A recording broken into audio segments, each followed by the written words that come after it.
कि डिजीज़ का जो क्योर होता है वो डिपेंड होता है कि उसकी डायग्नोसिस कैसे हुई है। डायग्नोसिस एक तो डॉक्टर्स करते हैं। डॉक्टर्स अपने एक्सपीरियंस के बेसिस पे उस डिज़ीज़ की डायग्नोस करेंगे। आफ्टर दैट जो डॉक्टर्स भी होते हैं वो भी टोटली डिपेंड होते हैं टेस्ट पे कि टेस्ट के थ्रू वो एग्जैक्टली पता करते हैं कि what is the reason behind this. क्योंकि हमें जो कल्प्रिट है वो जानना है कि वो इस डिजीज़ के पीछे वो है क्या, कौन सा लिविंग ऑर्गेनिज्म है या क्या है, एग्जैक्टली है क्या। तो वो टेस्ट के थ्रू ही पता चल पाता है। तो दैट इज़ वाई टेस्ट का बहुत ही इंपॉर्टेंट रोल होता है किसी भी डिजीज़ को क्योर करने के लिए, डायग्नोस करने के लिए। जैसे कि हमने देखा था वुहान में जब ये कोरोना वायरस का स्प्रेड स्टार्ट हुआ तो इनिशियल इनिशियल स्टेज में तो ये पता ही नहीं चल पाया था कि ये कोरोना वायरस है। क्यों पता नहीं चल पाया था? क्योंकि इसके सिम्टम्स क्या थे एग्जैक्टली मैच करते हैं जो निमोनिया है। एंड इनिशियली जो डॉक्टर्स थे वहाँ पे वो निमोनिया को ट्रीट कर रहे थे। जो भी पेशेंट उनके पास आ रहे थे वो निमोनिया को ट्रीट कर रहे थे because symptoms are same, like cough, fever and pneumonia bacterial disease है, जबकि आपका जो कोरोना वायरस है ये एक वायरल डिजीज़ है। तो हमें वायरस को ट्रीट करना था ना कि बैक्टीरिया को। तो इसमें भी डिले हुआ। दैट इज़ वाई टेस्ट बहुत ही इंपॉर्टेंट होते हैं। तो आज हम लोग इस वीडियो में, यानी मैं राजीव कुमार, आप लोगों से यही डिस्कस करेंगे कि जो कोरोना वायरस है इसकी टेस्टिंग हमारे इंडिया में कैसे कैसे हो रही है। तो बेसिकली हम इसी पे आज बात करेंगे। दो टॉपिक हैं हमारे पास, एक तो सीरोलॉजी टेस्टिंग है, एंटीबॉडी टेस्टिंग इसको बोलते हैं, और दूसरा है पीसीआर टेस्टिंग। तो पीसीआर टेस्टिंग को हम डिटेल में करेंगे। और एंटीबॉडी टेस्टिंग गवर्नमेंट ने पहले बोला था, आफ्टर दैट इन्होंने फिर बोला कि नहीं, इसको अभी कंटिन्यू नहीं करेंगे। तो इसको हम डिटेल में देखते हैं। तो पहला हमारा है सीरोलॉजी टेस्टिंग, या इसको हम एंटीबॉडी टेस्टिंग भी बोलते हैं। जैसे कि ये डायग्राम में दिख रहा है, this is a blood droplet. इसके अंदर ये कुछ स्ट्रक्चर से ग्रीन ग्रीन से स्ट्रक्चर्स दिखे हुए हैं, that is called antibodies. And what are antibodies? Antibodies are basically protein molecules. Protein molecules होते हैं जो कि बनते कब हैं? ये बनते हैं किसी भी बाहर का जो फॉरेन लिविंग ऑर्गेनिज्म है जो हमारी बॉडी का नहीं है, वो अगर हमारी बॉडी में एंटर करता है तो उसके रिस्पॉन्स में ये प्रोटीन बनती हैं। और इन प्रोटीन को हम क्या बोलते हैं? एंटीबॉडीज़। तो एंटीबॉडीज़ प्रेजेंट कहाँ पे होंगी? ब्लड में होंगी। तो इसमें बेसिकली जो सेरोलॉजी टेस्टिंग या एंटीबॉडी टेस्टिंग थी कोरोना वायरस का, तो इसमें हम ब्लड में कोरोना वायरस के जो एंटीबॉडीज़ थी उन्हीं को टेस्ट कर रहे थे। अगर वो उनकी प्रेजेंस है ब्लड में, दैट मीन्स आपको इन्फेक्शन है कोरोना वायरस का। तो इसको हम थोड़ा डिटेल में देखते हैं कि कैसे एंटीबॉडीज़ का फॉर्मेशन होता है बॉडी में, उसको हम देखते हैं। तो ये मान लो कि कोई एक वायरस है, ये बाहर वायरस है, और and somehow it enters in your body. अब जैसे बॉडी में जाता है तो ये ब्लड में जाता है, तो ब्लड में हमारी ढेर सारी डिफरेंट डिफरेंट तरीके की सेल्स होती हैं जिनको हम बोलते हैं इम्यून सिस्टम की सेल्स बोलते हैं। और उसमें कुछ एंटीबॉडीज़ भी होती हैं। वो एंटीबॉडी जैसे ही ये वायरस हमारे ब्लड में एंटर करता है तो ये एंटीबॉडीज़ कुछ मॉलिक्यूल्स होते हैं इनको रिकॉग्नाइज करती हैं, और इनको पता चल जाता है कि ये हमारी बॉडी की पार्ट नहीं है, ये बाहर का है।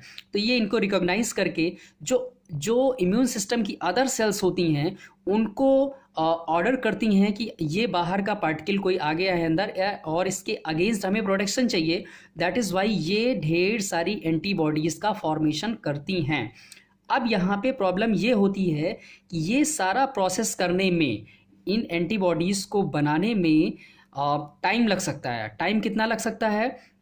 1 वीक टू 4 to 5 वीक लग सकता है। मतलब 7 और 8 डेज से लेके 28 डेज 29 डेज तक लग सकता है। ये टोटली डिपेंड होता है आपके इम्यून सिस्टम पे। इम्यून सिस्टम आपका जितना स्ट्रांग होगा उतनी जल्दी ही रिस्पॉन्स होगा। जो भी फॉरेन बॉडी आपके बॉडी में एंटर करेंगे उनके अगेंस्ट इम्यून सिस्टम का हमारे रिस्पॉन्स उतना ही तेज होगा। अब ये जैसे ही यहाँ पे एंटर किया, एंटीबॉडीज़ का फॉर्मेशन हुआ, इसमें टाइम लगा 6 to 28 डेज और 29 डेज।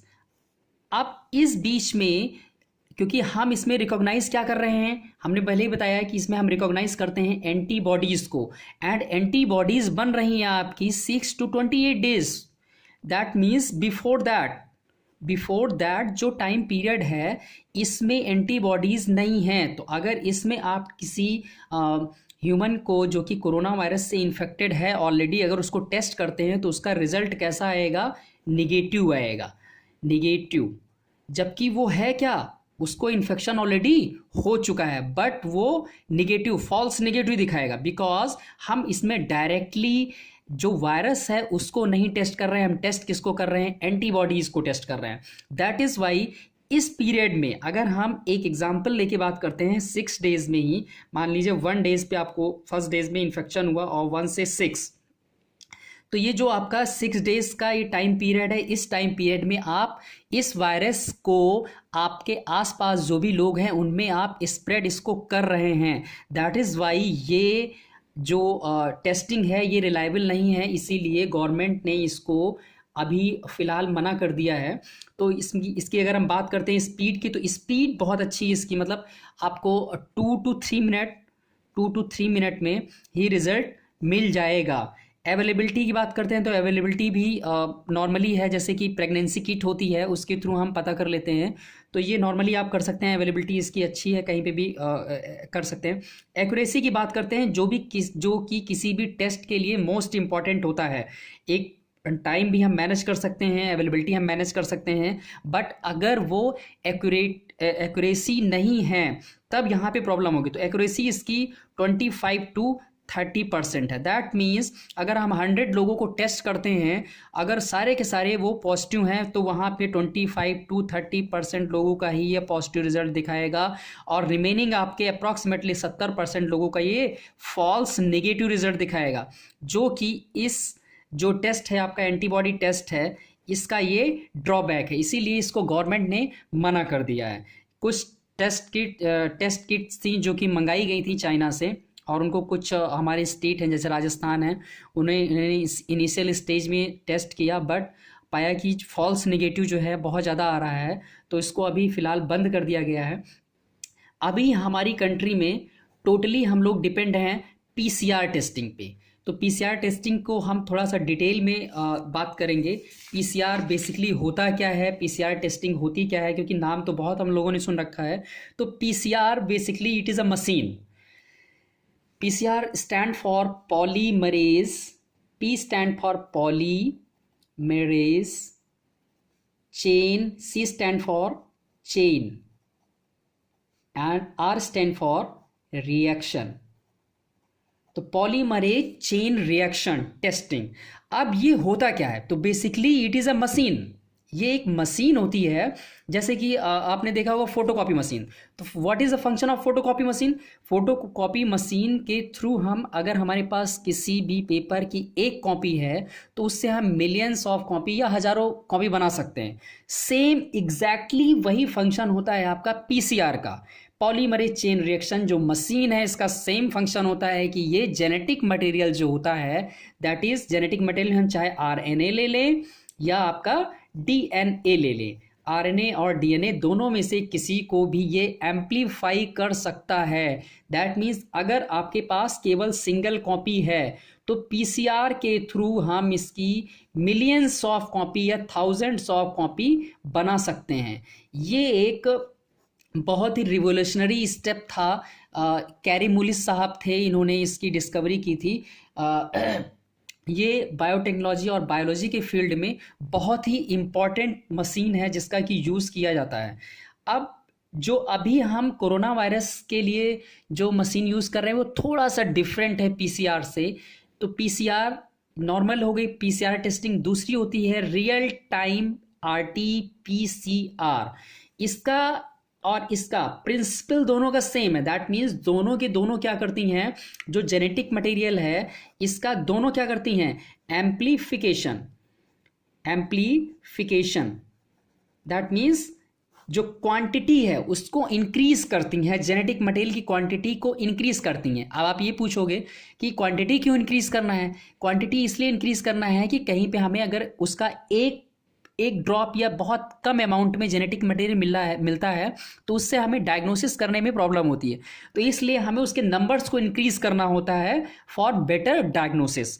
तो यहाँ पे रियल टाइम जो पीसीआर है, आरटीपीसीआर, ये पीसीआर से डिफरेंट होता है इस पॉइंट ऑफ व्यू से कि यहाँ पे जो पीसीआर है ये मशीन जब पूरा का पूरा प्रोसेस ख़त्म हो जाता है उसके बाद ही ये रिज़ल्ट देती है। दैट मीन्स हम बीच में रिज़ल्ट को नहीं देख सकते हैं, बीच में हम रिज़ल्ट पॉजिटिव है निगेटिव है ये नहीं बता सकते हैं। बट जब हम बात करते हैं रियल टाइम आरटीपीसीआर, आर यहाँ पे जो है स्टैंड फॉर रिवर्स।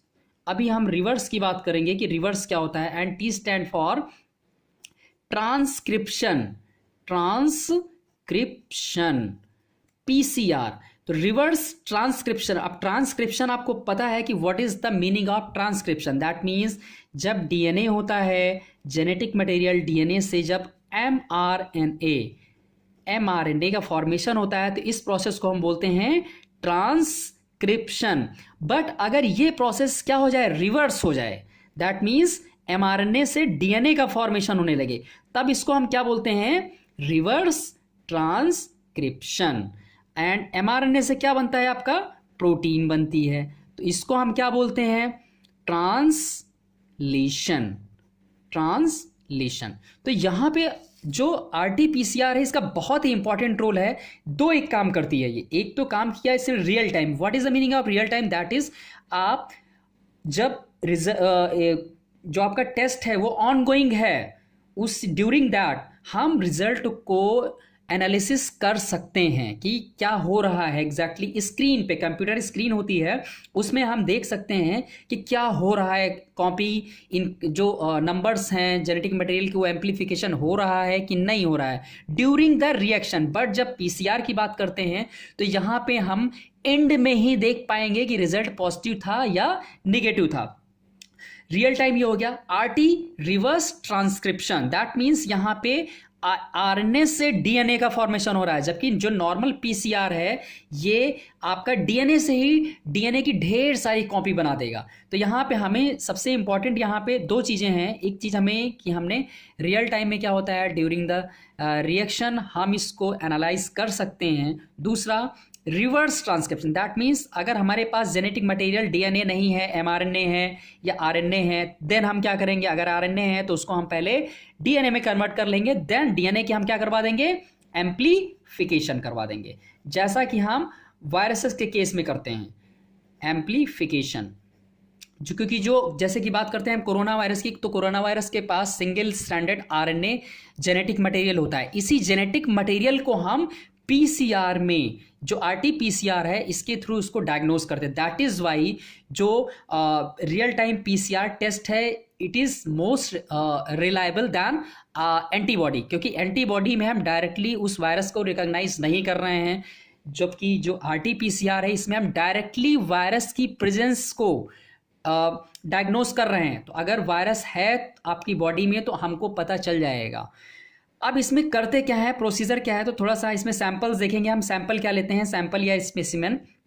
तो सैंपल में हम नेज़ोफेरेंजियल स्पेसिमेन लेते हैं। नेज़ोफेरेंजियल मतलब नोज में पीछे की तरफ थोड़ा अंदर जाके जो सब एपिडर्मल लेयर होगी उसमें रब करते हैं। बेसिकली ये आपका होता है आपका स्वैब। इसी स्वैब को, तो ये स्टिक होती है और यहाँ पे ये कॉटन लगा होता है, ये कॉटन है। इसी कॉटन को हम नोज़ में डाल के और अंदर की तरफ ले जाके थोड़ा सा उसको रब करते हैं। ये जो भी प्रोफेशनल हेल्थ वर्कर्स होते हैं उनको ट्रेन किया जाता है इसके लिए, तो वो करते हैं। और वहाँ पे थोड़ा सा रब करने के बाद उसको वापस ले लेते हैं। तो क्योंकि हमने बताया था कि जो वायरसेस होते हैं ये ऑब्लिगेट इंट्रासेलुलर पैरासाइट होते हैं, दैट मीन्स ये सेल के अंदर रहते हैं। तो जैसे ही इसमें जो स्वैब है ये इसमें कुछ सेल्स आ जाती हैं जो कि सब म्यूकोसल सब एपिडर्मल सेल्स होती हैं, वो आ जाती हैं नोज वाले में। ये ओरोफेरेंजियल स्पेसिमेन भी ले सकते हैं, दैट मीन्स माउथ। ये ओरो मीन्स माउथ, तो माउथ के थ्रू भी आप ये स्वैब ले सकते हैं। सेम प्रोसेस है माउथ में, और पीछे की तरफ थोड़ा सा नेक में जाके उसमें रब करते हैं। रब करने के बाद उसको वापस ले लेते हैं। उसके बाद जो भी ये कॉटन होगा इसमें सेल्स ये सेल्स और सलाइवा आके लग जाएगा इसमें, और इसको फिर हम रख लेते हैं। इसको रखने, ये पर्पस क्या है इसको रखने का, क्योंकि जो आया है इसी में से हमने क्या लेना है, क्योंकि इसमें भी वायरस हो सकता है। अगर इसमें वायरस होगा तब उससे हम क्या निकाल लेंगे, आरएनए, क्योंकि इसके पास जेनेटिक मटेरियल कौन सा था, आरएनए था। अब हम इसको थोड़ा सा डिटेल में देखते हैं कैसे जो पीसीआर मशीन है वो एग्जैक्टली वर्क कैसे करती है। तो ये देखिए, real time RTPCR how it works. तो इसमें देखते हैं कि ये वायरस है। अब वायरस का स्ट्रक्चर क्या है, ये अंदर जो ये स्पाइरल्स है, this is it's genetic material, that is RNA, ribo nucleic acid, it stand for ribonucleic acid.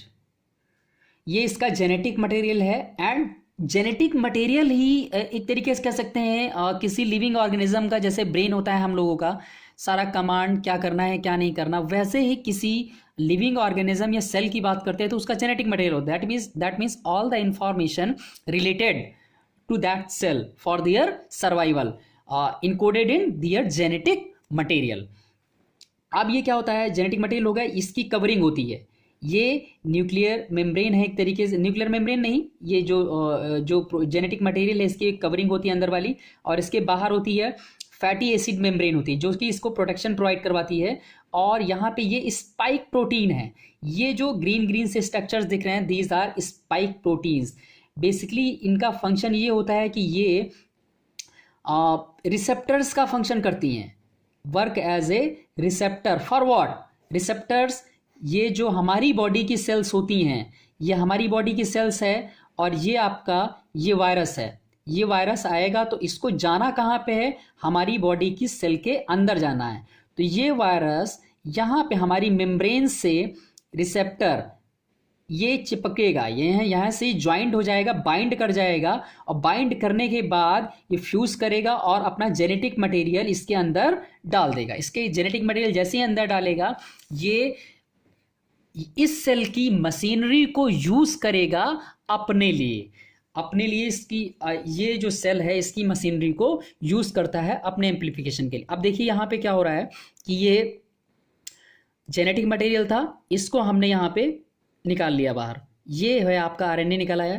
तो आरटीपीसीआर में हमने करना क्या है, इससे हमने बनाया डीएनए, किस प्रोसेस से, through the process of reverse transcription के थ्रू हमने डीएनए का फॉर्मेशन किया। आफ्टर दैट एम्प्लीफिकेशन प्रोसेस हुई, एम्प्लीफिकेशन मीन्स नंबर्स को इंक्रीज करना, नंबर्स को इंक्रीज करके हमने ढेर सारे कॉपीज बना ली डीएनए की। अब हमारी जो डायग्नोसिस होगी या जो भी रिसर्च हमें करनी है वो हमारे लिए इजी हो जाएगी। अब हम इसको स्टेप वाइज स्टेप करके देखते हैं कि ये प्रोसेस एम्प्लीफिकेशन एग्जैक्टली होता कैसे है। तो यहाँ पे फर्स्ट स्टेप में देखते हैं, दिस इज mRNA, ये आपका आरएनए है। ये आरएनए किसका है, वायरस का RNA. RNA consist starts codon AUG and end with poly A tail. ये AUG है, स्टार्ट कोडॉन है, बेसिकली फॉर प्रोटीन सिंथेसिस के लिए स्टार्ट कोडॉन है। एंड ये पॉली ए टेल होते हैं, A stand for adenine and poly A tail, adenine is a nucleotide. तो यहाँ पे ये प्राइमर होगा, ये अटैच होगा। प्राइमर बेसिकली क्या होते हैं, primers are the specific oligonucleotide sequences, that means 6 to 9 nucleotide होते हैं, उनको बाइंड करके एक प्राइमर स्ट्रक्चर बनाते हैं, सीक्वेंस बनाते हैं, जिसको हम लोग प्राइमर बोलते हैं। And these primers are specific for a particular sequence. जैसे कि यहाँ पे AAA है, तो ये जो प्राइमर है ये इसी के लिए स्पेसिफिक है, इसी को रिकॉग्नाइज करेगा और यहाँ पे बाइंड हो जाएगा। अब बाइंड क्यों करना है, बाइंड करने के बाद जैसे कि मान लिया एग्जाम्पल के अगर देखते हैं तो जैसे गाड़ी खड़ी है, अगर गाड़ी स्टार्ट नहीं हो रही है तो हम उसको क्या करते हैं, पुश करते हैं। पुश करने के बाद थोड़ा सा धक्का दिया हमने, उसके बाद वो स्टार्ट हो जाती है। तो सेम फंक्शन यहाँ पे प्राइमर का यही होता है कि ये प्राइमर जो भी कॉपी बननी है आरएनए से, हमने जो कॉपी बनानी है उस कॉपी को क्या करता है, ये हल्का सा पुश करेगा, स्टार्ट करेगा। आफ्टर दैट सेकेंड स्टेप में हम देखते हैं reverse transcriptase and DNTPs। Reverse transcriptase enzyme आ जाए, क्योंकि हम बना क्या रहे हैं, आरएनए है, ये आरएनए है। आरएनए से हमें बनाना क्या है, डीएनए स्ट्रैंड बनाना है। तो आरएनए से हमने डीएनए स्ट्रैंड बनाने के लिए हमने एंजाइम कौन सा लिया है, रिवर्स ट्रांसक्रिप्टेज। ये जो स्ट्रक्चर दिख रहा है, this is reverse transcriptase enzyme and these are the dNTPs. तो ये रिवर्स ट्रांसक्रिप्टेज एंजाइम क्या करेगा, ये डीएनटीपीज को ऐड करता चला जाएगा 5 प्राइम टू 3 प्राइम डायरेक्शन में। ये आगे की तरफ बढ़ता चला जाएगा और डीएनटीपीज यहां पे ऐड होते हुए चले जाएंगे। थर्ड स्टेप में देखिए क्या होता है, फर्स्ट स्टैंड cDNA सिंथेसिस। अब यहां पे क्या हो गया, ये जो नया स्टैंड बना, ये ग्रीन कलर वाला देखिए किसका स्टैंड था, आरएनए का स्टैंड था। ये जो नया स्टैंड बन गया रेड कलर का, it is a cDNA white is called cDNA, क्योंकि कॉम्प्लीमेंट्री स्टैंड बोलते हैं इसको। कॉम्प्लीमेंट्री किसका, आरएनए का। यहां पे टेम्पलेट हमने किसका यूज किया था, आरएनए का। आरएनए से हमने क्या बनाया, डीएनए बनाया। तो इसको हम बोलते हैं cDNA। C stand for complementary strand, complementary strand. ये कॉम्प्लीमेंट्री स्टैंड बन जाएगा। उसके बाद cDNA क्या करता है, सेम प्रोसेस फिर से स्टार्ट हो जाती है। ये प्राइमर अटैच होगा 5 प्राइम टू 3 प्राइम डायरेक्शन में, एक प्राइमर आएगा, ये यहाँ से ब्रेक हो जाएगा, यहाँ से ब्रेक होगा, ये स्टैंड ब्रेक हो जाएगा। ब्रेक होने के बाद ये जो रेड वाला है दैट इज डीएनए स्टैंड, ये इसका अब एम्प्लीफिकेशन होना है। इसका एम्प्लीफिकेशन होने के लिए सेम प्रोसेस, प्राइमर यहाँ पे आके लगेगा, ये प्राइमर देखिए लग गया है। उसके बाद 5 प्राइम टू 3 प्राइम डायरेक्शन में ही इसका सिंथेसिस होना स्टार्ट हो जाएगा।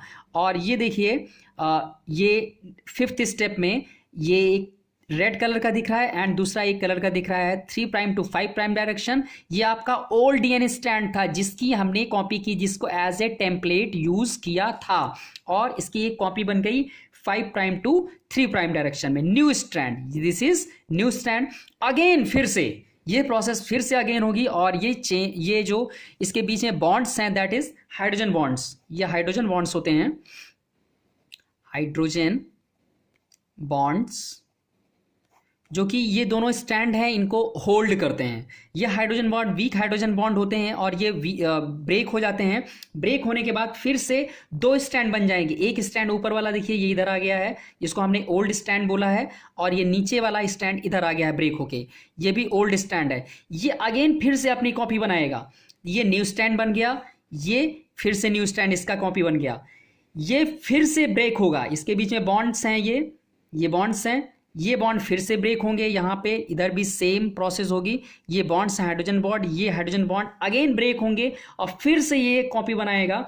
इस तरीके से ये प्रोसेस चलती रहती है। तो अब देखिए यहाँ पे हमारे पास केवल एक सिंगल स्ट्रैंड था, एक सिंगल स्ट्रैंड था। 4th स्टेप में cDNA हमारे पास था। cDNA से हमने एक स्ट्रैंड से हमने यहाँ पे 1 2 3 4 कॉपीज हमने बना ली with the help of RT-PCR। तो यहां पे इसका इंपॉर्टेंट रोल है कॉपीज बनाने में, क्वांटिटी को इंक्रीज करने में। अब थोड़ा सा यहाँ पे देखते हैं कि इसको हम RT-PCR के केस में ग्राफ को कैसे एनालाइज करते हैं। जैसे कि मैंने बोला कि जो ड्यूरिंग द रिएक्शन, जब ये रिएक्शन चल रही है, जब एम्प्लीफिकेशन हो रहा है, कॉपीज बन रही हैं, एट द सेम टाइम उसको हम एनालाइज कर सकते हैं, देख सकते हैं कि एम्प्लीफिकेशन हो रहा है कि नहीं हो रहा है। वो देखेंगे कैसे, ग्राफ एनालिसिस के थ्रू। ग्राफ, यहाँ पे ये ग्राफ है, ये X axis, this is Y axis. X axis पे हमने देख रहा है number of cycles. Basically normally अगर देखते हैं तो 28 to 30 साइकिल्स होती हैं। 28 to 30 साइकिल, अगर मान लो आपने सैंपल लोड किया तो उसकी 28 से 30 साइकिल चलेंगे। 28 से 30 साइकिल में जितना भी डीएनए होगा उसका एम्प्लीफिकेशन हो जाएगा। उसके बाद वाई एक्सिस पे हम देखते हैं फ्लोरेसेंस। फ्लोरेसेंस अगर हो रहा होगा तब हम उसी को डिटेक्ट करता है, जो मशीन होती है पीसीआर, इसी फ्लोरेसेंस को डिटेक्ट करके बताती है कि एम्प्लीफिकेशन हो रहा है कि नहीं हो रहा है। अब देखिए यहाँ पे ये 0 है, यहाँ पे दैट मीन्स अभी हम साइकिल 0 पे हैं, अभी स्टार्ट नहीं हुआ है प्रोसेस, और ये फ्लोरेसेंस भी क्या है, 0 है, बेस लाइन है। ये ब्लू वाली लाइन आपको इधर की तरफ ये शो कर रहा है नंबर ऑफ साइकिल्स, मतलब 0 साइकिल्स, 20 साइकिल्स, फिर 40 साइकिल्स। इधर हम फ्लोरेसेंस, ये अमाउंट है कि कितना फ्लोरेसेंस निकल रहा है, इमिट हो रहा है, उसी को डिटेक्ट करना है। अब ये बेस लाइन है, बेस लाइन अगर ये एग्जैक्टली अगर सीधी चली जाती है, सीधी चली जाती है, that means there is no amplification takes place. जैसे ईसीजी मशीन में होता है, ईसीजी मशीन अगर सीधी हो जाती है दैट मीन्स जो भी पर्सन है वो नो मोर, मतलब मर गया है। तो यहाँ पे जब बात करते हैं अगर बेस लाइन की, तो यहाँ पे टेम्पलेट इसको नहीं मिला है और एम्पलीफिकेशन नहीं हुआ है। अगर टेम्पलेट इसको मिल जाता है तो एम्पलीफिकेशन प्राइमर स्टार्ट कर देता है, और यही ग्राफ हमको स्क्रीन पे दिखाई देता है। इसी ग्राफ को हम देख के बता सकते हैं कि वो पर्सन है उसमें वो वायरस है कि नहीं है। और ये रिजल्ट कन्फर्मेटरी रिजल्ट होता है, क्योंकि इसमें हमने उसी जो भी रीज़न था, जो भी लिविंग ऑर्गेनिज्म था, उसी को हमने आइडेंटिफाई किया। अब यहाँ पे देखते हैं, दोनों को कंपेयर कर लेते हैं। रैपिड टेस्ट आपका एंटीबॉडी टेस्ट, ये सेरोलॉजी टेस्ट और पीसीआर टेस्ट को। स्पीड की बात करते हैं तो स्पीड इसकी बहुत ही कम मतलब बहुत ज़्यादा होती है, बहुत जल्दी इसको रिजल्ट फाइंड आउट कर सकते हैं 1 से 2 मिनट में ही। तो रिजल्ट इसमें आपको 4 to 5 आवर्स लग सकते हैं, 4 to 5 आवर्स लगेगा पीसीआर टेस्ट के रिजल्ट को फाइंड आउट करने में। अवेलेबिलिटी क्या है, ये ईजिली अवेलेबल होता है और कॉस्ट भी इसकी बहुत कम होती है। जबकि हम बात करते हैं अगर पीसीआर की, तो ये इजीली अवेलेबल नहीं होता है, इसके लिए बहुत अच्छी सी लैब चाहिए होती है, और जो भी रिसर्च प्रोफेशनल्स होते हैं वो इस रिज़ल्ट को परफॉर्म कर सकते हैं। इसको कोई भी कर सकता है नॉर्मली, जो रैपिड टेस्ट होता है इसको कोई भी कर सकता है, बट पीसीआर टेस्ट को जो भी रिसर्च प्रोफेशनल होते हैं वही करते हैं। एक्यूरेसी की बात करते हैं तो 20 to 30% एक्यूरेसी होती है। दैट मीन्स अगर किसी 100% के अगर 100 अगर नंबर लेते हैं, उसको टेस्ट करते हैं, तो उसमें से 25 से 30% तक ही रिज़ल्ट सही आने के चांसेस है। रिमेनिंग जो होंगी फॉल्स नेगेटिव रिजल्ट दे सकते हैं। यहाँ पे 90 to 95% सही रिजल्ट होने के चांसेस रहते हैं। दैट इज़ वाई यहाँ पे पीसीआर जो है, आपका पीसीआर टेस्ट मोस्ट रिलायबल होता है वायरसेस को या किसी लिविंग ऑर्गेनिज्म को जो कि हमारी बॉडी में एंटर किया उसको आइडेंटिफाई करने के लिए। होपफुली आपको अगर वीडियो समझ में आया हो तो इस लाइक करिएगा और अगली वीडियोस के लिए सब्सक्राइब कर लीजिएगा। Thank you.